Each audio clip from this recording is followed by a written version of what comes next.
പരിശുദ്ധ റൂഹായിക്ക് സ്തുതി, ആദ്യം മുതൽ എന്നേക്കും തന്നെ ആമേൻ. ദ ട്രൂ ഫെയ്ത്തിലേക്ക് എല്ലാവർക്കും ആത്മാർത്ഥമായ സ്വാഗതം. സത്യവിശ്വാസം സംബന്ധിച്ച കാര്യങ്ങളാണ് ഇവിടെ പറയുന്നത്. എന്ന് പറയാൻ ഉദ്ദേശിക്കുന്നത് വീണ്ടും ദുരുപദേശങ്ങളുമായി CTC ലണ്ടൻ. അദ്ദേഹത്തിൻ്റെ ഒരു വീഡിയോ ഞാൻ 2 ദിവസം മുമ്പ് കണ്ടിരുന്നു. അതിന് മറുപടി ആയിട്ടാണ്. ഞാൻ ആദ്യം ഒരു വീഡിയോ ഇട്ടിരുന്നു. അത് ഇദ്ദേഹത്തിൻ്റെ വീഡിയോ കണ്ടിട്ടല്ല ഞാനത്. അത് ജിൻഡോ വേലൂർ എന്ന് പറഞ്ഞൊരു ബ്രദറിൻ്റെ വീഡിയോയ്ക്ക് മറുപടി ആയിട്ടാണ് പറയുന്നത്. അതുകൊണ്ടാണ് അവിടെ ജിൻഡോ ബ്രദർ 2 വില്ലുണ്ട് ദൈവത്തിന്. ദൈവത്വത്തിൻ്റെ ഒരു വില്ല്, മനുഷ്യത്വത്തിന് വേറൊരു വില്ലുണ്ട്. ആ ദൈവത്വത്തിൻ്റെ വില്ലിന് മനുഷ്യത്വത്തിൻ്റെ വില്ല് കീഴ്പ്പെട്ടെങ്കിൽ മാത്രമേ രക്ഷയുണ്ടാവുകയുള്ളൂ എന്നാണ് അദ്ദേഹം പറഞ്ഞത്. അതിനെതിരായിട്ടാണ് ഞാൻ പറഞ്ഞത്. പിന്നെയാണ് അദ്ദേഹത്തിൻ്റെ വീഡിയോ കാണുന്നത്. അപ്പോൾ ഞാനിട്ട വീഡിയോയിൽ ആളുകൾ ഒരു കമൻറ്റ് ചോദിച്ചപ്പോൾ ഈ വീഡിയോ CTC ലണ്ടന് കൂടി വേണ്ടിയിട്ട് കണക്കാക്കാം എന്ന് പറഞ്ഞു. അതെന്താണ് അദ്ദേഹം അറിയാത്ത കാര്യങ്ങൾ അവിടെ പറയാനിടയായി. ആ വില്ലിൻ്റെ കാര്യം മാത്രമേ ഉള്ളൂ, വേറെ. പക്ഷെ ഇപ്പോഴും അദ്ദേഹം പറയുന്നത് അങ്ങനെയാണല്ലോ വില്ലിൻ്റെ കാര്യം. അദ്ദേഹത്തിൻ്റെ തുടക്കം തന്നെ കുരിശുവര ശരിയല്ല. ലാറ്റിൻ ട്രഡീഷനിലാണ് അദ്ദേഹം കുരിശ് വരയ്ക്കുന്നത്. ഇപ്പോൾ സീറോ മലബാർ സഭ കുരിശ് വരയ്ക്കുന്നത് അങ്ങനെ അല്ലെന്ന് നിങ്ങൾക്ക് എല്ലാവർക്കും അറിയാം.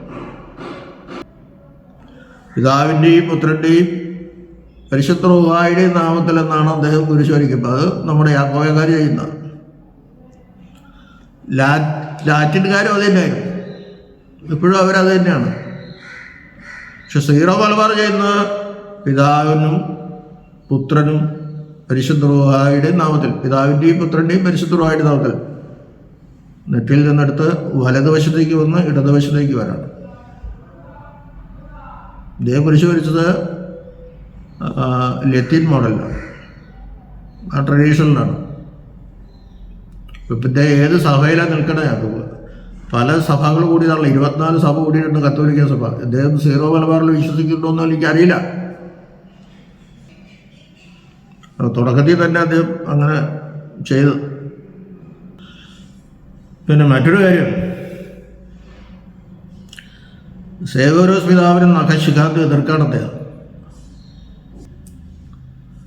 സേവ്യരോസ് പിതാവ് പറയുന്നത്, ഞാനിങ്ങനെ പറഞ്ഞിട്ടോ, ദൈവത്തിൻ്റെ വചനം ഗബ്രിയേൽ മാലാഖ വഴി മറിയാമിൻ്റെ കാതിൽ കൂടി പ്രവേശിച്ച് അവളുടെ ഉദരത്തിൽ ചെന്ന അവളുടെ ദൈവത്വവും അവളുടെ മനുഷ്യത്വവും വചനത്തിലെ ദൈവത്വവുമായി യോജിച്ച് ഒരിക്കലും വേർപിരിയാതെ. ഇവർ പഠിപ്പിക്കുന്നത്, അദ്ദേഹം പറഞ്ഞാൽ ഞാൻ പറയുന്നത്, മനുഷ്യത്വമാണ് ദൈവത്വം അസ്യൂം ചെയ്തത്, മനുഷ്യനെ അല്ലെന്നാണ്. അപ്പം മനുഷ്യത്വത്തിൽ നിന്ന് മനുഷ്യനെ വേർപെടുത്താണ് അദ്ദേഹം. അത് വലിയ ദുരുപദേശമാണ്. മനുഷ്യനെ ഡിവൈൻ നേച്ചർ എടുത്തിട്ടില്ലെങ്കിൽ മറിയാം ദൈവമാതാവല്ല, തിയോട്ടോക്കോസ് അല്ല എന്ന് അവർ തന്നെ പറയണം. എന്നിട്ട് അതിനും സേവ്യരോസിനെ കുറ്റം പറയാം. മനുഷ്യത്വം എടുത്തിട്ടെങ്കിൽ മനുഷ്യനാവും, മനുഷ്യനല്ലാണ്ട് മനുഷ്യത്വം എടുക്കണമെങ്കിൽ. അവൻ മനുഷ്യപുത്രൻ, ഞാൻ ദൈവപുത്രൻ, ഞാൻ മനുഷ്യപുത്രൻ എന്ന് കർത്താവ് എത്ര പ്രാവശ്യം പറഞ്ഞിട്ടുണ്ട്. മനുഷ്യപുത്രൻ, അത് മനസ്സിലാക്കണം. പിന്നെ അദ്ദേഹം പറയുന്നത്, സേവ്യരോസ് പിതാവ് പറയുന്നത്, ദൈവത്തിൻ്റെ വചനം മറിയാവിൻ്റെ, ദൈവത്തിലെ വചനത്തിലെ ദൈവത്വവും മറിയാവിൻ്റെ മനുഷ്യത്വവും യോജിച്ചതിന് ശേഷം പിന്നെ വേറെ പിരിയുന്നില്ല. അപ്പം ശേഷം അവിടെ പറഞ്ഞുകൊണ്ട് അതിനു മുമ്പ് ദൈവത്വവും മനുഷ്യത്വവും ഉണ്ടായിരുന്നു എന്ന് സേവ്യരോസ് ഒരാളെന്ന് പറഞ്ഞു. അതിൻ്റെ ബുദ്ധിയും കുതന്ത്രം പോണ വഴിയുണ്ടോ? അവിടെ ഒരു ശേഷം കൊണ്ടുവന്നാൽ കിടത്തുക. ശേഷം നമ്മൾ പറഞ്ഞത് ശരിയുണ്ടോ? അപ്പോൾ ശേഷം എന്ന് പറയുമ്പോൾ അതിനു മുമ്പ് വചനത്തിൽ ദൈവത്വവും മനുഷ്യത്വം ഉണ്ടായിരുന്നു. എന്തൊരു ഒരു കൊച്ചുള്ളവരൊന്നും പറയില്ല. ഇപ്പം സ്വർഗത്തിൽ വചനം ആത്മാവായിട്ടിരിക്കുമ്പോൾ അവനിൽ ദൈവത്വം ഉണ്ട്, മനുഷ്യത്വം ഉണ്ട് എന്നാണ്. പിന്നെ മനുഷ്യാവതാരത്തിൻ്റെ ആവശ്യമില്ല. അങ്ങനെ ദൈവസ്പിതാവ് ഒരിക്കലും പഠിപ്പിച്ചിട്ടില്ല, പഠിപ്പിക്കുകയില്ല. ചില സഭക്കാർ പറയുന്ന പോലെ യേശുവിനെ പ്രസവിക്കുന്നത് വരെ യേശുപ്പ് മറിയാമിനെ പരിഗ്രഹിച്ചിട്ടില്ല എന്ന് പറയുമ്പോൾ പ്രസവിച്ചതിന് ശേഷം പരിഗ്രഹിച്ചു എന്നർത്ഥം വരുമെന്ന് ചില സഭക്കാർ പറയുന്ന പോലെയാണ് അദ്ദേഹം പറയുന്നത്.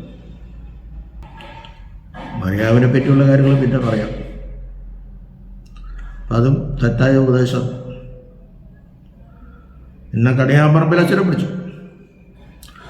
കണിയാമ്പറമ്പിലച്ഛൻ ആ ദൈവത്വവും മനുഷ്യത്വവും യോജിക്കുന്ന രീതിയെ പറ്റിയൊക്കെ അദ്ദേഹത്തിൻ്റെ പുസ്തകത്തിൽ പറഞ്ഞിരിക്കുന്നത് ഞാൻ അപ്പാടെ വായിച്ചു. ദൈവത്വവും മനുഷ്യത്വവും പാവ വഴിയെ യോജിച്ചത് അതൊരു അത്ഭുതമാണ്, ഒരു സൂപ്പർ നാച്ചുറൽ ആണെന്ന് കൂടെ പറഞ്ഞു. അപ്പോൾ അത് അദ്ദേഹം നാച്ചുറലായിട്ട് എടുക്കുള്ളൂ, സൂപ്പർ നാച്ചുറലായിട്ട് എടുക്കണില്ല. വേണ്ട, എടുക്കണ്ട. അതിൻ്റെ വേദവാക്യങ്ങൾ ഞാൻ പറഞ്ഞു. ഇത് ഒരു അത്ഭുതാവഹമായ യോജിപ്പാണോ? ഞാൻ പിന്നീട് ഒന്നത് ക്ലിയർ ചെയ്തു. ഒന്നേ കണിയാമ്പറമ്പിലച്ഛൻ പറഞ്ഞത് ദൈവത്വത്തിൻ്റെയും മനുഷ്യത്വത്തിൻ്റെയും, അല്ലെങ്കിൽ ദൈവത്തിൻ്റെയും മനുഷ്യൻ്റെയും വിശേഷതകൾ നിലനിൽക്കെ ഒരു സ്വഭാവമായി യോജിച്ചു എന്ന്. ആ വിശേഷത നഷ്ടപ്പെടുന്നില്ല, ഒന്നും ലയിക്കുന്നില്ല. വളരെ വ്യക്തമായിട്ട് പറയുന്നുണ്ടത്. ലയിച്ച് വേറൊന്നായിട്ട് തീരുന്നില്ല. അത് മനസ്സിലാക്കണം. ഇവിടെ വ്യക്തമായിട്ട് പറയുന്നത് സാക്ഷാൽ ദൈവമായ താൻ പുരുഷ സംബന്ധം കൂടാതെ വിശുദ്ധ റൂഹായാൽ കന്യാകുമാരിയിൽ നിന്ന് ജഡമെടുത്ത് സാക്ഷാൽ മനുഷ്യനായി തീർന്നു. സാക്ഷാൽ മനുഷ്യനായി തീർന്നു. മനുഷ്യത്വം മാത്രമല്ല, മനുഷ്യനായിട്ട് തീർന്നു. എബ്രായർ 2:16, യോഹന്നാൻ 1:14, യെശയ്യാ 7:14 ഇതൊക്കെ വായിച്ചാൽ മനസ്സിലാവും. അപ്പോൾ ദൈവത്വം മനുഷ്യത്വം മാത്രമല്ല അസ്യൂം ചെയ്തത്, മറിയാമിൽ നിന്ന് മനുഷ്യനെയും അസ്യൂം ചെയ്തു, സ്വീകരിച്ചു, ഏറ്റെടുത്തു. അപ്പോഴേ മറിയം ദൈവമാതാവും. ആ ദൈവ മനുഷ്യനെ 9 മാസം വഹിച്ചു, ഗർഭത്തിൽ വഹിച്ചു, പ്രസവിച്ചു. അതുകൊണ്ടാണ് അവൾ ദൈവമാതാവ്. അപ്പോൾ ആ ദുരുപദേശക്കാരൻ. ഇനി നമുക്ക് ഗത്സമീൻ തോട്ടത്തിലേക്ക് പോകാം. അവിടെ പിതാവെ കഴിയുമെങ്കിൽ ഈ പാനപാത്രം ഞങ്ങൾ നീക്കണമേ. അവിടെയാണ് ഈ വില്ലിൻ്റെ കാര്യം വന്നത്. ഞങ്ങൾ പറയുന്നവൻ ദൈവത്വത്തിലും മനുഷ്യത്വത്തിലുമാണ് പ്രാർത്ഥിച്ചത്. കാരണം അത് ഒരിക്കലും വേർതിരിയുന്നില്ല. നിങ്ങൾ പറയുന്നത് മനുഷ്യത്വത്തിൽ മാത്രമാണ് അവൻ പ്രാർത്ഥിച്ചത്. എങ്കിലും എൻ്റെ ഇഷ്ടമല്ല നിൻ്റെ ഇഷ്ടം നടക്കട്ടെ എന്ന് പ്രാർത്ഥിച്ചപ്പോൾ ദൈവത്വത്തിൻ്റെ ഇഷ്ടത്തിന് മനുഷ്യൻ്റെ ഇച്ഛ കീഴടങ്ങി എന്നുള്ള അർത്ഥത്തിലല്ലേ അത് വരുന്നത്. ഒരിക്കലും അങ്ങനെയല്ല. ഞാനത് നേരത്തെ പറഞ്ഞിട്ടുണ്ട്. ആളത്വത്തിൽ വ്യത്യാസമുണ്ട്. അതാണ് ക്രോമ എന്ന് പറയുന്നത്. പിതാവിൻ്റെ ആളത്വം പിതൃത്വം, പുത്രൻ്റെ ആളത്വം പുത്രത്വം, വിശുദ്ധയുടെ ആളത്വം പുറപ്പാട്. ഞാനും പിതാവ് ഒന്നാവുന്നു ദൈവത്വത്തിൽ. പിതാവ് എന്നേക്കാൾ വലിയവരല്ലോ, അത് ആളത്വത്തിൽ. ഇത് രണ്ടും കർത്താവിനെ പറയുന്നത്. അപ്പോൾ ആ പിതൃത്വം പുത്രത്വവും പിതൃത്വത്തിൽ നിന്ന് കുറവുണ്ടെന്നല്ല അതിൻ്റെ അർത്ഥം. ആളത്വത്തിൽ അവൻ പിതാവ്. ആ അർത്ഥത്തിൽ അതെടുക്കാവും. അപ്പോൾ കഴിയുമെങ്കിൽ ഇതെടുക്കണം. അതിന് വേറൊരു കാര്യം പറയാനുള്ളത്, കർത്താവ് ഒരു സ്ക്രീനിൽ കൂടി ആ കുരിശു മരണത്തെ കാണുന്നു എന്ന് ധരിക്കണം. ലോകത്തിൻ്റെ പാപം മുഴുവൻ, ആദാം മുതലുള്ള പാവവും അന്ന് ജീവിച്ചിരിക്കുന്നവരുടെ പാവവും ഇനി ജനിക്കാനിരിക്കുന്നവരുടെ പാവവും കൂടി എല്ലാം കർത്താവിൻ്റെ ശരീരത്തിലേക്ക്, അവൻ്റെ ദൈവത്വത്തിലേക്കും മനുഷ്യത്വത്തിലേക്കും ആവഹിക്കപ്പെടുകയാണ്. ആ തീവ്രവേദന അവൻ മനസ്സിൽ കാണുകയാണ്. നമ്മളൊരു മനുഷ്യൻ മരിക്കുമ്പോൾ തന്നെ എന്തുമാത്രം വെപ്രാളായിരിക്കും. അപ്പോൾ ദൈവവും മനുഷ്യനുമായ കർത്താവ് മരിക്കുമ്പോൾ ഈ പാവം മുഴുവൻ അവൻ്റെ ശരീരത്തിലേക്ക് വന്നേക്കാണ്. നമ്മൾ മരിക്കുമ്പോൾ കർത്താവിൻ്റെ വെപ്രാളത്തിൻ്റെ കോടിയിലൊരംശം പോലും നമ്മൾ മരണവെപ്രാളം അനുഭവിക്കുന്നില്ല. ഇവിടെ അദ്ദേഹം പറയുന്നത് ദൈവത്വത്തിന് അല്ലെങ്കിൽ ദൈവത്തിന് ഒരിക്കലും പാപം ഏൽക്കില്ല, പാപം വഹിക്കാൻ പറ്റില്ല. മനുഷ്യത്വം അനുഭവിച്ച വേദനയും മരണവും ദൈവത്വം എക്സ്പീരിയൻസ് ചെയ്യുന്നു എന്ന് മാത്രമേ ഉള്ളൂ. അതുകൊണ്ട് ദൈവം വേദന അനുഭവിച്ചു, ദൈവം മരിച്ചു എന്ന് പറയാം. എന്തൊരു കഷ്ടം! ഒരു സൗജന്യം ചെയ്യണം. ആ അർത്ഥത്തിൽ ദൈവം മരിച്ചു. നെവർ. യോഹന്നാൻ 1:29 യോഹന്നാൻ കർത്താവ് നോക്കിക്കൊണ്ട് പറഞ്ഞു, ഇതാ ലോകത്തിന്റെ പാപം ചുമക്കുന്ന ദൈവത്തിന്റെ കുഞ്ഞാണ്, അത് ഈ ക്രൂശിൽ നിർവഹിക്കപ്പെടുകയാണ്. ഉൽപ്പത്തിയുടെ പുസ്തകത്തില് ഏദത്തോട്ടത്തില് ഈ പഴം തിൻ്റെ അടുത്ത് വരുമ്പോൾ തിന്നു, പാപം ചെയ്തു, നാണം തോന്നി. ഹവ്വ തീരെ കൂട്ടി തുന്നി, പക്ഷേ വാടിപ്പോയി. കർത്താവ് ഒരു കുഞ്ഞാടിനെ കൊന്ന് രക്തം വീഴ്ത്തി തുകൽ എടുത്ത് അവരെ ധരിപ്പിച്ചു, അത് സ്ഥിരമായി. അപ്പം നമ്മുടെ പാവത്തിന് നമ്മെ കൊണ്ട് പരിഹാരം ചെയ്യാൻ പറ്റില്ല, ദൈവത്തിന് മാത്രമേ പറ്റുള്ളൂ. ദൈവവും മനുഷ്യനുമായവന് മാത്രമേ പറ്റുള്ളൂ. മനുഷ്യനും അതിൽ പങ്ക് വേണം. ദൈവം മനുഷ്യനായതുകൊണ്ടാണ് മനുഷ്യന് പാപപരിഹാരം കിട്ടിയത്. അത് മനസ്സിലാക്കണം. അപ്പം അതുകൊണ്ട് ഞാൻ മരിച്ചു, അതുകൊണ്ട് എൻ്റെ കൂട്ടുകാരനും അത് എക്സ്പീരിയൻസ് ചെയ്തതുകൊണ്ട് അത് അവന് കിട്ടി എന്ന് പറയുന്നതിൽ ഒരു അർത്ഥമില്ല. ആ ക്രൂശിൽ കിടന്നുകൊണ്ട് കർത്താവ് എന്തുമാത്രം വേദന അനുഭവിക്കുന്നുണ്ടെന്ന് അറിയാമോ? അവർക്കടുത്ത പെടയായിരുന്നു. അവനെ ചമ്മണ്ടി കൊട്ടടിച്ചപ്പോഴും തലയിൽ വെച്ച് മുൾക്കിരീടം വെച്ച് അടിച്ചപ്പോഴും എല്ലാം ദൈവത്വത്തിലും മനുഷ്യത്വത്തിലും ദൈവവും മനുഷ്യനുമായിട്ടാണ് അവൻ ഈ വേദന മുഴുവൻ സഹിച്ചത്. അല്ലാണ്ട് അവിടെ ദൈവത്വത്തിന് എക്സ്പീരിയൻസ് ആയിട്ട് കിട്ടുകയല്ല ചെയ്യുന്നത്. അത് വലിയ ദുരുപദേശമാണെന്നൊക്കെ പറയുന്നു. ഇവിടെ പറയുന്നത് മുഴുവൻ ദുരുപദേശം. കർത്താവെന്ന് പ്രാർത്ഥിച്ചത് കഴിയുമെങ്കിലും മാറ്റണം, അല്ല നിൻ്റെ ഇഷ്ടം നടക്കട്ടെ. അവിടെയും ഈ ഒരുമിച്ചുള്ള പ്രാർത്ഥനയാണ്. അല്ലിട്ട് അവിടെ ദൈവത്വം ആദ്യം മനുഷ്യത്വം പ്രാർത്ഥിച്ചു, പിന്നെ ദൈവത്വം പ്രാർത്ഥിച്ചു. 2 വില്ലുണ്ട്, 2 ഇച്ഛയുണ്ട്. എന്നവർ 2 ഇച്ഛയുണ്ട്. അത് യോജിച്ചപ്പോഴേ ഒരു ഇച്ഛയായി. 2 ഇച്ഛയും ചേർന്ന് വേറൊരു ഇച്ഛയായിട്ടില്ല. അങ്ങനെ ധരിക്കുകയും ചെയ്യരുത്. കർത്താവ് എന്ന് പ്രാർത്ഥിച്ചപ്പോൾ മരിച്ച്, പിതാവേ എൻ്റെ ആത്മാവിനെ തൃക്കരങ്ങളിൽ ഏൽപ്പിക്കുന്നു. ആത്മാക്കളെ എന്ന് പറഞ്ഞില്ല, മനുഷ്യൻ്റെ ആത്മാവും ദൈവമായ ആത്മാവും. ദൈവമായ എന്ന് പറഞ്ഞാൽ ശ്രദ്ധിക്കണത്, വചനം ദൈവമായിരുന്നു, ആ വചനമാണ് ജഡമെടുത്തത്. ഇപ്പോൾ ദൈവമാകുമ്പോഴും ഒരു ദൈവാത്മാവാണ്, സംശയമില്ല. മനുഷ്യൻ്റെ ആത്മാവ് അവിടുന്ന് കിട്ടിയേ. നാം അമ്മയുടെ ഗർഭപാത്രത്തിൽ ഉരുവാകുമ്പോൾ നമുക്ക് വേണ്ടി ദൈവം ഒരു ആത്മാവിനെ സൃഷ്ടിച്ച് ആ ഭ്രൂണത്തിൽ മാംസത്തിൽ സന്നിവേശിപ്പിക്കുകയാണ് ചെയ്യുന്നത്. അങ്ങനെ ഒരു ആത്മാവിനെ മറിയാമിൻ്റെ ഭ്രൂണത്തിൽ നിന്ന് ദൈവം കൊടുത്താണ്. അതവനുണ്ട്. അല്ലെങ്കിൽ ആത്മാവില്ലാതെ മനുഷ്യനാവാൻ പറ്റും. ഈ 2 ആത്മാവ് ഒന്നായി ചേർന്നു, ഒരിക്കലും വേർവരികയല്ല. അതുകൊണ്ടാണ് എൻ്റെ ആത്മാക്കളെ എന്ന് പറയുന്നില്ല, എൻ്റെ മനുഷ്യാത്മാവിനെന്നോ എൻ്റെ ദൈവമാകുന്ന ആത്മാവിനെന്നോ കർത്താവ് പറയുന്നില്ല. എൻ്റെ ആത്മാവിനെ അവിടെ ദൈവം തന്നെ പറയാണ്. ദൈവത്വവും മനുഷ്യത്വം യോജിച്ചിരിക്കുകയാണ്. അതിനെ ധിക്കരിക്കേണ്ടതൊക്കെ എന്ത് കഷ്ടമാണ് സഹോദരൻ. അത് പ്രത്യേകം ശ്രദ്ധിക്കുക. പിന്നെ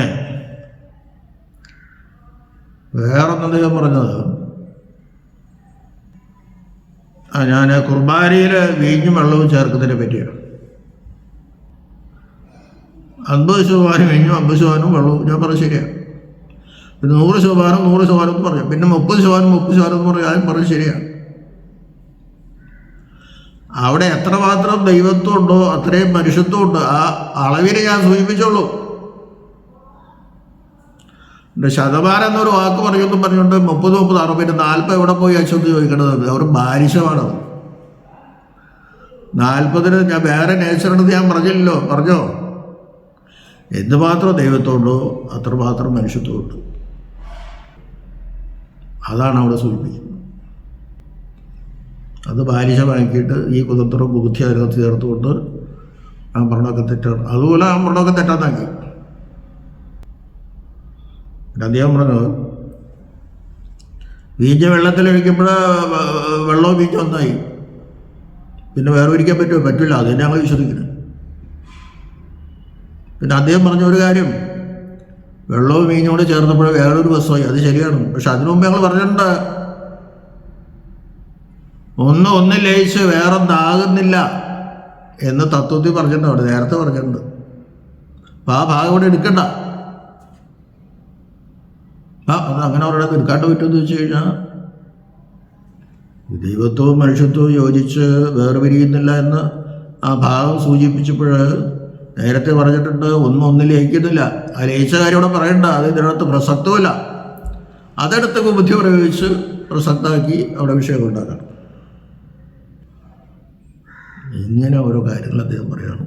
എന്നിട്ട് മറുപടി പറയുന്നത് ഇങ്ങനെയുള്ള രീതിയിലാണ്.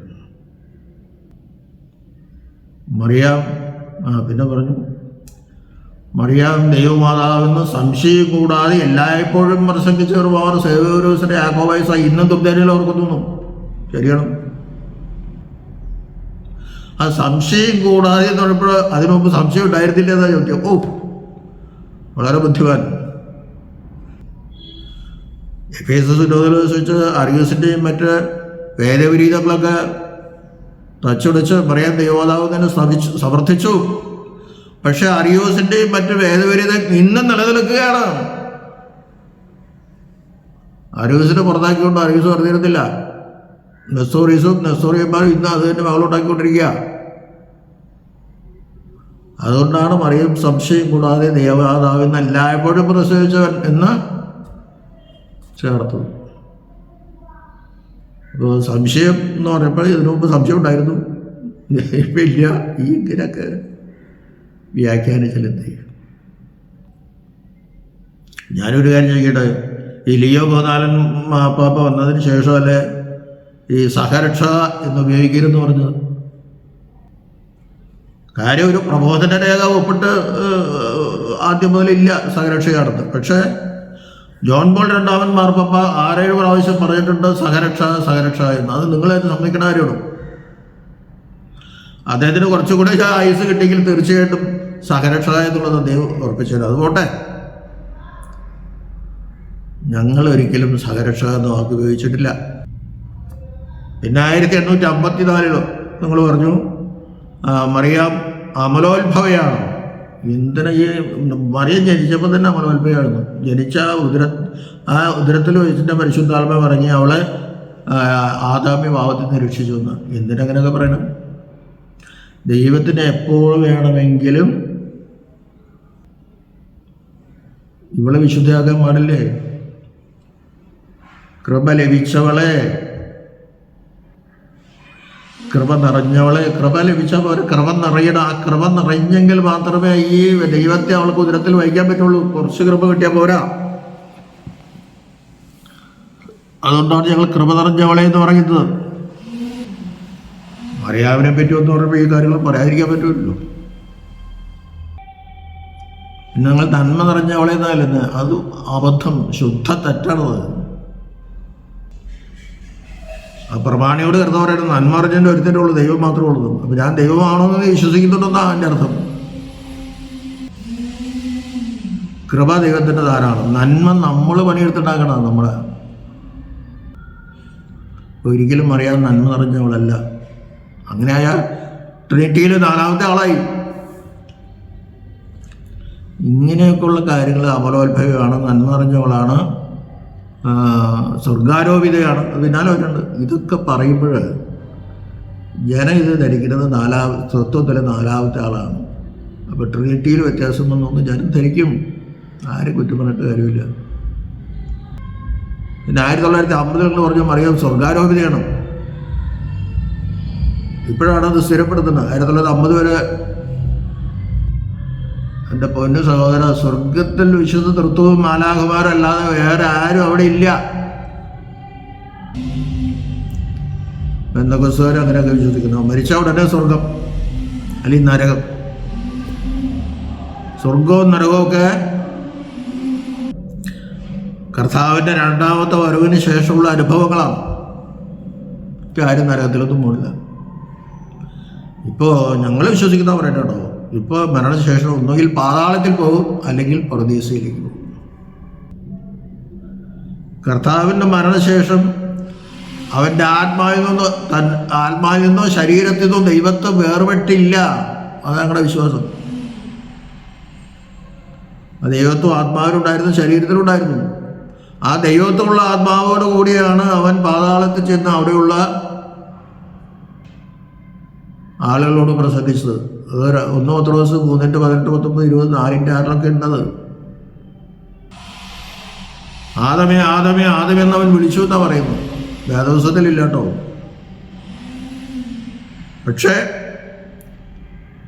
അയ്യോ ഇതെൻ്റെ അപ്പൻ്റെ ശബ്ദമാണോ എന്ന് വെച്ചാൽ ആദാം ഓടിയൊന്നും ഞങ്ങളുടെ സദറായിലൊക്കെ അങ്ങനെയൊക്കെ പറയും.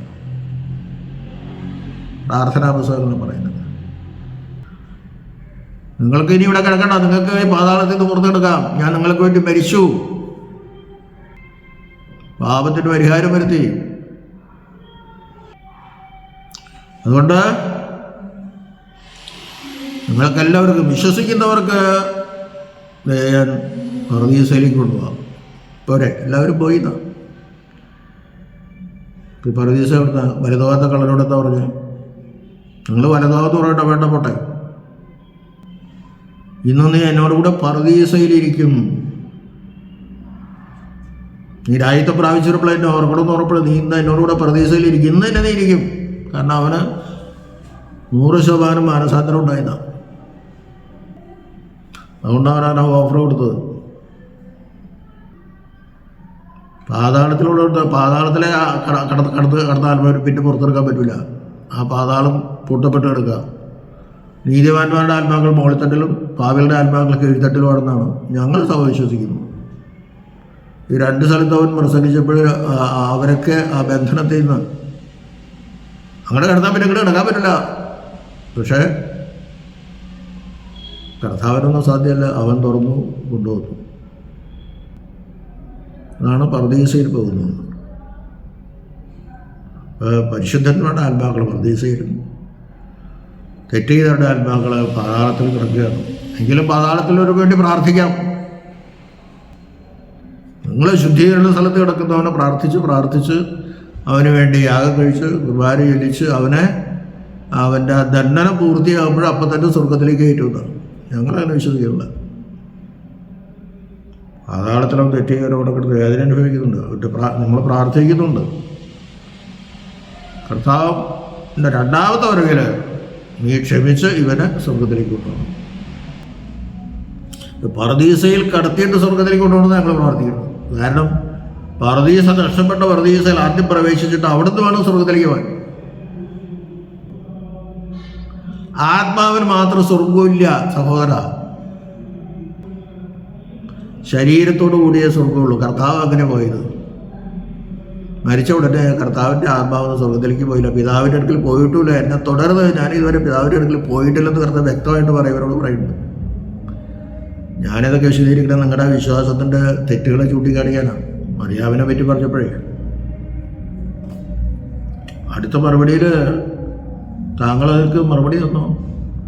തേജസ്കരിക്കപ്പെട്ട ശരീരത്തിന് മാത്രമേ സ്വർഗത്തിൽ പ്രവേശിക്കാൻ സാധിക്കുകയുള്ളൂ. എന്നാൽ യോഹന്നാൻ 3:13 എൻ്റെ ഓർമ്മ അങ്ങനെയാണ്. സ്വർഗത്തിൽ നിന്ന് ഇറങ്ങി വന്നവനല്ലാതെ ആരും ഇതുവരെ സ്വർഗത്തിൽ കയറിയിട്ടില്ല, പിന്നെയും കയറിയിട്ടില്ല. പിന്നെ സഹോദരൻ, ഞാൻ വേറെ കാര്യം കൂടെ പറയാം. കർത്താവിൻ്റെ മരണം ഒരു ബലിയായിരുന്നു.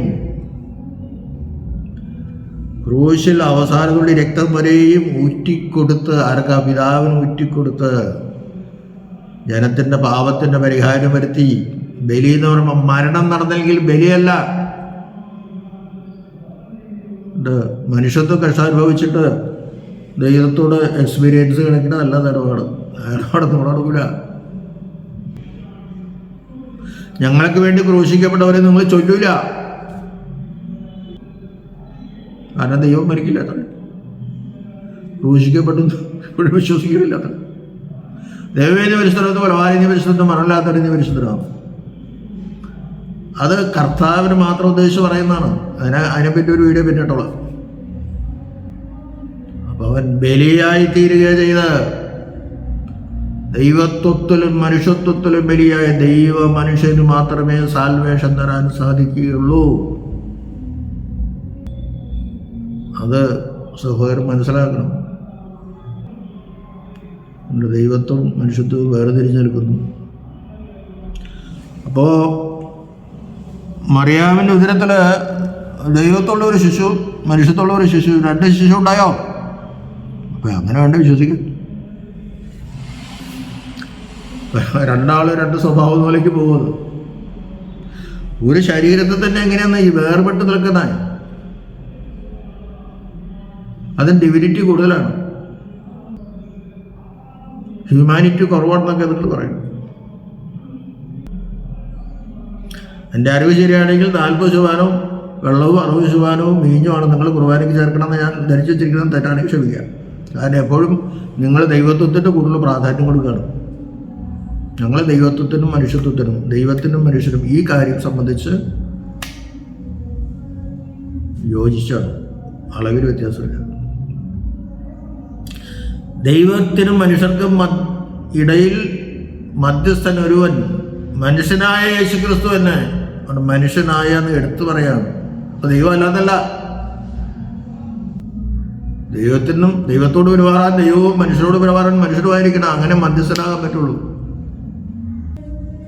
അല്ല, ദൈവത്വം കൂടുതലുള്ളതും മനുഷ്യത്വം കുറവുള്ളതുമായ ഒരു ശരീരമല്ല കർത്താവ് എടുത്തത്. അത് അറ്റേർലി തെറ്റാണ്. അത് ഇനിയെങ്കിലും സഹോദരൻ മനസ്സിലാക്കുക.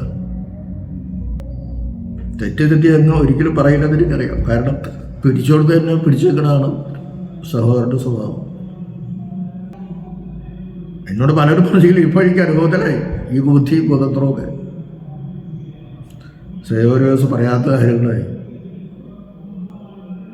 പറയും. ബലിയായിത്തീരണം. ആ ബലിയുടെ ആവർത്തനമായിട്ടാണ് നിങ്ങൾ കുർബാന. ഞങ്ങളല്ല, ആ ബലിയുടെ ആവർത്തനമല്ല, ബലിയുടെ റെപ്പറ്റീഷൻ അല്ല, കണ്ടിന്യൂവേഷനായിട്ടാണ് നിങ്ങൾ വിശുദ്ധ കുർബാന നടന്നത്. ഇതെൻ്റെ ശരീരം, ഇതെൻ്റെ രക്തം, പാപമോചനത്തിന് വേണ്ടി ചൊരിയപ്പെടുന്ന എൻ്റെ രക്തം, അത് ദൈവ മനുഷ്യൻ്റെ രക്തമാണ്. ഇന്നും മനുഷ്യത്വം ഇവിടെ വെച്ചല്ല കർത്താവ് കയറിപ്പോയത്. ദൈവവുമായിട്ട് ഇറങ്ങി വന്നു, ദൈവവും മനുഷ്യനുമായിട്ട് കയറിപ്പോയി. അങ്ങനെ തന്നെ അത് വിശ്വസിക്കണം. വീഡിയോ ഒരുപാട് നീണ്ടുപോകാണ്. അപ്പോൾ മറ്റൊരു കാര്യത്തിൽ ഞാൻ പറഞ്ഞത് അങ്ങ് ഒരുപാട് അങ്ങോട്ട് ഉറപ്പിച്ച് കാണും. ദൈവത്തെ 50%, മനുഷ്യത്വം 50%, പിന്നെ 100%, 100%, പിന്നെ 30%, 30%. അപ്പം 40% എവിടെ വെച്ചു? ആ 40% വേറെ നേച്ചറാണെന്ന് ഞാൻ പറഞ്ഞിട്ടില്ല. അതൊക്കെ ബാലിശമാണ്. എന്തുമാത്രം ദൈവത്വമുണ്ടോ അത്രയും മനുഷ്യത്വമുണ്ട്. അത് ധരിക്കുക. അല്ലാണ്ട് അതിനെ വേറെ അർത്ഥത്തിലെടുത്ത് ഞാൻ പറയുമ്പോഴും തെറ്റാണ് എന്ന് സമർത്ഥ്യായി നോക്കിയാൽ വിവരമുള്ളവരാരും സമ്മതിക്കില്ല. മിക്കവാറും എല്ലാ പോയിട്ടും ആയി എന്നാണ് എൻ്റെ ധാരണ. ഇനി താങ്കളുടെ റിപ്ലൈ വല്ലതുണ്ടെങ്കിൽ അതിനനുസരിച്ച് ഞാൻ അതിന് മറുപടി പറഞ്ഞുകൊള്ളാം. പിന്നെ ഒരു കാര്യം കൂടെ ഉണ്ട്.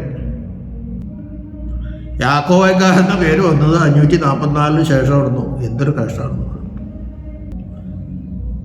നിക്കാ സുന്നോസിന് മുമ്പ് സിറിയക് ഓർത്തഡോക്സ് സഭ എന്നാണ് ഞങ്ങളുടെ സഭയുടെ പേര്. യാക്കോബ് പ്രധാനെ വാഴിക്കുന്ന സമയത്ത്, അലക്സാണ്ട്രിയൻ പാത്രിയാർക്കീസ് വാഴിക്കുന്ന സമയത്ത് ഒരു അന്ത്യോക്യ മെത്രാൻ പോലും അവിടെ ഉണ്ടായില്ലെന്ന് ശുദ്ധക്കള്ളം പറഞ്ഞു. പലരെയും പീഡിപ്പിച്ച് കൊന്നിട്ടുമുണ്ട്. കാരണം ഈ കൽക്കീദോസ് സുന്നോസിൻ്റെ വിശ്വാസങ്ങളെ സ്വീകരിക്കാത്തവരൊക്കെ ചക്രവർത്തി തട്ടിക്കളയാണ്, വലിയ ഉപദ്രവിക്കുകയാണ്. സേവേറിയോസും അലക്സാണ്ടറിലെ കൂർലോസും ഈ കൽക്കീദോസ് സുന്നോസിന് എതിരായിട്ട് ശക്തിപൂർവ്വം നിന്നു. അത് മനസ്സിലാക്കണം. അപ്പോൾ ചക്രവർത്തിയുടെ രാജ്ഞി ഇത് മനസ്സിലാക്കി സേവേറിയോസിന് ആളയച്ചു, വേഗം രക്ഷപ്പെട്ടുകൊള്ളണം, അല്ലെങ്കിൽ നാവ് അരിഞ്ഞു കളയും. സേവേറിയോസ് ആ രാത്രി തന്നെ വള്ളത്തെ കയറി ഈജിപ്തിലേക്ക് പോയി, അലക്സാണ്ട്രിയയിലേക്ക് പോയി. അവിടെ അദ്ദേഹം ഉണ്ട്. ഇടയ്ക്ക് പോയി ഒളിയിൽ താമസിക്കും. ആരെങ്കിലും കണ്ടുപിടിച്ചാൽ പിന്നെ ശരിയാകുമല്ലോ. പക്ഷേ യാക്കോബ് പ്രധാനയുടെ വാഴ്ചയുടെ സമയത്ത് ഈ സേവേറിയോസ് അവിടെ ഉണ്ട്. വേറെ പലരും ഉണ്ടെന്ന് ഞാൻ പറയുന്നില്ല. കാരണം പലരെയും നിങ്ങൾ കൊന്നു, ആരൊക്കെ ജീവിച്ചിരിപ്പെടുന്നു പോലും അറിയില്ല. അതുകൊണ്ട് അന്ത്യോക്യയിലും എത്താറുണ്ടായിരുന്നില്ല. അന്ത്യോക്യയിലെ പാത്രിയാർക്കീസ് തന്നെ അവിടെ ഉണ്ടായിരുന്നു. പിന്നെ കൈവപ്പ് കൊടുത്തത് അന്ത്യോക്യ, അലക്സാണ്ട്രിയ, അർമേനിയ, ഈ 3 സഭകളുടെയും വിശ്വാസവും ആചാരവും ഒന്നാണ്. ഈ 3 സഭകളുടെയും വിശ്വാസത്തെയും ആചാരത്തെയും കണക്കാക്കിയാണ് വിശ്വാസ പ്രമാണത്തിൽ പറയുന്ന ഏകസഭ. നിങ്ങളുടെ എങ്ങനെയാണെന്ന് എനിക്കറിയില്ല. പത്രോസിൻ്റെ പരമാധികാരം അംഗീകരിക്കുന്ന ആ പത്രോസിൻ്റെ സിംഹാസനത്തെ 3ആയി ഭാഗിച്ചു, പിന്നെ 4ആക്കി. റോമ, അന്ത്യോക്യ, അലക്സാണ്ട്രിയ. പടിഞ്ഞാറ് റോമ, കിഴക്ക് അന്ത്യോക്യ, തെക്ക് അലക്സാണ്ട്രിയ, വടക്ക് കൊസ്തോന്തിനോപ്പൊലിസ് വിട്ട് വന്നു. ആ വിശ്വാസം അന്ത്യോക്യയുടെയും കിഴക്കൊക്കെയുടെയും പേർഷ്യൻ സാമ്രാജ്യം മുഴുവൻ്റെയും ഈ 4 സിംഹാസനങ്ങൾ അന്ത്യോക്യ മഹാസാമ്രാജ്യത്തിൻ്റെ ഉള്ളിലാണ്. അവിടെ ഞങ്ങൾ പറഞ്ഞ പരിപാടി പറയാനുണ്ട്. അന്ത്യോക്യയിൽ നിന്നും സേവേറിയോസ് മാറിപ്പോയപ്പോൾ അവിടെ ഒരു മെത്രാൻ വേണം, ഒരു പാത്രിയാർക്കീസ് വേണം. അതുകൊണ്ടാണ് യാക്കോബ് പ്രധാനെ തിരഞ്ഞെടുത്തത്. വാഴിക്കാൻ അദ്ദേഹത്തെ ഈജിപ്തിലേക്ക് വിട്ടു. അതിൻ്റെ ഇവിടെ ആളില്ല വാഴിക്കാൻ. സഹോദരൻ പറഞ്ഞു മർക്കോസിൻ്റെ വൈപ്പാണ് അവിടെ നിന്ന്. മർക്കോസിൻ്റെ പട്ടം കൊടുത്താരാ? പത്രോസാണ്. പത്രോസ് അവിടെ പാത്രിയാർക്കീസിലൊന്നും മർക്കോസ് പാത്രിയാർക്കീസിലൊന്നും വായിച്ചിട്ടില്ല. നിക്കാ സുന്നോസ് ഇരുവാരപ്രകാരമാണ് കോപ്റ്റിക് സഭയുടെ അല്ലെങ്കിൽ അലക്സാണ്ട്രിയ സഭയുടെ അധ്യക്ഷനായിട്ട് അവിടുത്തെ പാത്രിയാർക്കീസ് ഇരിക്കുന്നത്. ഞങ്ങളുടെ വിശ്വാസം ഒന്നാണ്. പലപ്പോഴും അന്ത്യോക്യ പാത്രിയാർക്കീസ് പോയി അലക്സാണ്ട്രിയ പാത്രിയാർക്കീസിനെ വായിച്ചിട്ടുണ്ട്. അലക്സാണ്ട്രിയ പാത്രിയാർക്കീസ് വന്ന് അന്ത്യോക്യ പാത്രിയാർക്കീസിനെ വായിച്ചിട്ടുണ്ട്. ഞങ്ങൾക്കതിൽ വിരോധമില്ല. ഒരേ വിശ്വാസം, ഒരേ ആചാരം, ഒരേ കുർബാന, ഒരേ എല്ലാ കാര്യങ്ങളും, കൂതാശാല എല്ലാം തന്നെ മനസ്സിലാക്കണം. പിന്നെ പറഞ്ഞാൽ നിങ്ങൾ ഈസ്റ്റേൺ സഭയുടെ കാര്യവും ഓറിയന്റൽ ഓർത്തഡോക്സ് സഭയുടെ കാര്യങ്ങളൊക്കെ പറഞ്ഞവരോട് പറയാൻ ഞാൻ ആ ഭാഗത്തേക്ക് പോകുന്നില്ല. അതുകൊണ്ട് യാക്കോബ് പ്രധാനെ വായിച്ചപ്പോൾ ഒറ്റ മെത്രാൻ പോലും ഉണ്ടായിരുന്നില്ലെന്ന് പറയും. ശുദ്ധ കള്ളം. നിങ്ങൾ പറയുന്ന മുഴുവൻ കള്ളാണ്. നിങ്ങളെ കൊണ്ട് സമർത്ഥിക്കാനും പറ്റുള്ളൂ. മനസ്സിലാണോ? അങ്ങനെ യാക്കോബ് പ്രധാന അനേകം പട്ടക്കാരെയും മെത്രാന്മാരെയും ഇത് പാത്രിയാർക്കീസിനെയും വായിച്ചു. മനസ്സിലാണോ? അപ്പോൾ കൽക്കീദോസ് സുന്നോസിന് ശക്തമായി എതിർത്തവരാണ് യാക്കോബ് പ്രധാന. ആ യാക്കോബ് പ്രധാനയുടെ പുറകെ പോയ ആളുകളെ യാക്കോബയക്കാരെന്ന് നിങ്ങൾ കളിയാക്കി വിളിച്ചതാണ്. കത്തോലിക്കര് ഗ്രീക്ക് ഓർത്തഡോക്സായിരുന്നു. ഗ്രീക്ക് ഓർത്തഡോക്സ് സഭ ബൈസന്റ് സഭയാണെന്ന് അറിയുമ്പോഴേ നിങ്ങളുടെ സഭ. നിങ്ങൾ കളിയാക്കി വിളിച്ചത് ഞങ്ങൾ അഭിമാനപൂർവ്വം സ്വീകരിച്ച യാക്കോബക്കാരെന്ന് പറഞ്ഞു. അല്ലാണ്ട് യാക്കോബക്കാരെന്നല്ല ഉണ്ടായത്. യാക്കോബക്കാർ ആദ്യം മുതലേ ഉണ്ട്. തോമാശ്രീ കാലം മുതൽ ഇവിടെ യാക്കോബക്കാരുള്ളൂ. 1498 പറങ്കികൾ പോർട്ടുഗീസുകാരിവിടെ വന്നപ്പോഴാണ് നിങ്ങളുടെ സഭ ഇവിടെ ഉണ്ടായത്. ചരിത്രം പരിശോധിച്ചോ. ഇതിനു മുമ്പ് ഒരു പോൾ കൈപ്രമാണസിന് ഇതിനെ പറ്റി പറഞ്ഞു വന്നപ്പോഴാണ് ഈ വീഡിയോ ഒക്കെ ഞാൻ ഇടാൻ കാരണം, നിങ്ങൾക്ക് എതിരായിട്ടുള്ളത്. അതിനുമുമ്പ് ചില അഭിപ്രായ വ്യത്യാസങ്ങൾ ഉണ്ടായിട്ടില്ല. അദ്ദേഹം പറയില്ല. അങ്ങോട്ടും പറയുമ്പോൾ ഞങ്ങളുടെ സത്യവിശ്വാസം ഞങ്ങൾക്ക് പറയേണ്ടവർ ഞങ്ങൾ പറയുകയും ഡെക്യൂമിനിക്കൽ ആയിട്ടുള്ള കൂട്ടിച്ചേരലൊന്നും കഴിഞ്ഞ കൈറോയിലോ ഈജിപ്തിൽ കൈറോയിലോ വെച്ചൊന്നും അവിടെ ഉണ്ടായില്ല. അവിടെ അന്ത്യോക്യ പാത്രിയർക്കീസും അലക്സാണ്ട്രിയ പാത്രിയർക്കീസും അർമീനിയൻ പാത്രിയർക്കീസും മാത്രമേ അവിടെ ഉണ്ടായുള്ളൂ തലവന്മാരായിട്ട്. വേറെ മെത്രാന്മാർ പോലെ ഉണ്ടായി.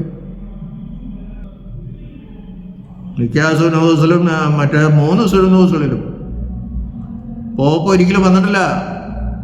ഡെലിഗേറ്റിനെ വിട്ട് കഴിഞ്ഞാൽ ഡെലിഗേറ്റല്ലേ വെച്ചു, അല്ല അതിന് സഹോദരൻ പോപ്പിന് വന്നു. പോപ്പ് അത് അംഗീകരിച്ചതൊക്കെ നിങ്ങളൊന്നും അംഗീകരിച്ചിട്ടില്ല. നിക്കായിലെ കൊസുദിന് പോലീസിലെ എഫോസിലെ പൊതു തീരുമാനം നിങ്ങൾ അംഗീകരിച്ചിട്ട് ഒരിക്കലും നിങ്ങളെ കൽക്കിതോ കൊടുൂല. ഞാൻ അവസാനിപ്പിക്കുകയാണ്. 544 യാക്കോ സഭയുണ്ടായത്. മാർ തോമസിലെ 52 ഇവിടെ വന്ന സുവിശേഷം അറിയിച്ചു മുതൽ പിന്നെ ക്രായിത്തൊമ്പ വന്നു. 355 അന്ത്യോക്യ പത്രിക അയച്ചതാ. 822 ശാപറഫ്രത്ത് പിതാക്കന്മാർ വന്നു. അന്നും അദ്ദേഹത്തെ പത്രിക സഹായിച്ചതാണ്. ആ ശാപറഫ്ര പിതാക്കന്മാർ ഉദയന്മാർ പള്ളി സ്ഥാപിച്ചത് അദ്ദേഹമാണ്. അവിടുത്തെ ചെന്നതിൻ്റെ അവിടുത്തെ തെളിവുകൾ അന്വേഷിച്ചു നിങ്ങൾ. 1599 ഉദയംപേരൂർ സുന്നോദോസ് കൂടി അടിച്ചേൽപ്പിക്കുകയായിരുന്നു വിശ്വാസത്തെ.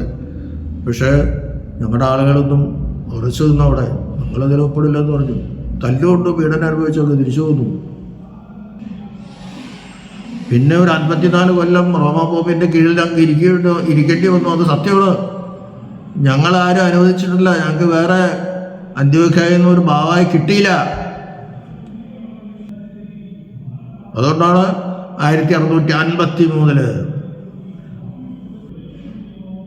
അഹത്തുള്ള ഭാവായെ അഹത്തുള്ള പാത്രിയർക്കീസിനെ അദ്ദേഹം വന്നപ്പോൾ കൊച്ചി കായലിൽ നിങ്ങൾ കെട്ടിത്താഴ്ത്തി. എന്നിട്ട് ഞങ്ങളെന്ന് പറഞ്ഞില്ല എന്ന് പറയുന്നത്. അതാണ് കോലംകുരിശ് 1653 കോലംകുരിശ് സത്യം. ഇനി ഞങ്ങളും ഞങ്ങളുടെ സന്തതി പരമ്പരകൾ ഉള്ളിടത്തോളം കാലം യഹോവാസുമായിട്ട് ഒരു ബന്ധം ഉണ്ടായിരിക്കില്ല. അതാണ് സത്യം. അതാണ് സത്യം ചെയ്തത്. അന്ത്യോക്യ വിശ്വാസപ്പെട്ട് ഞങ്ങൾ പോവില്ല. ഇതൊക്കെ ചരിത്രം അന്വേഷിക്കുക, അല്ലെങ്കിൽ ചരിത്രത്തിൽ കൂടി തെളിയിക്കുക.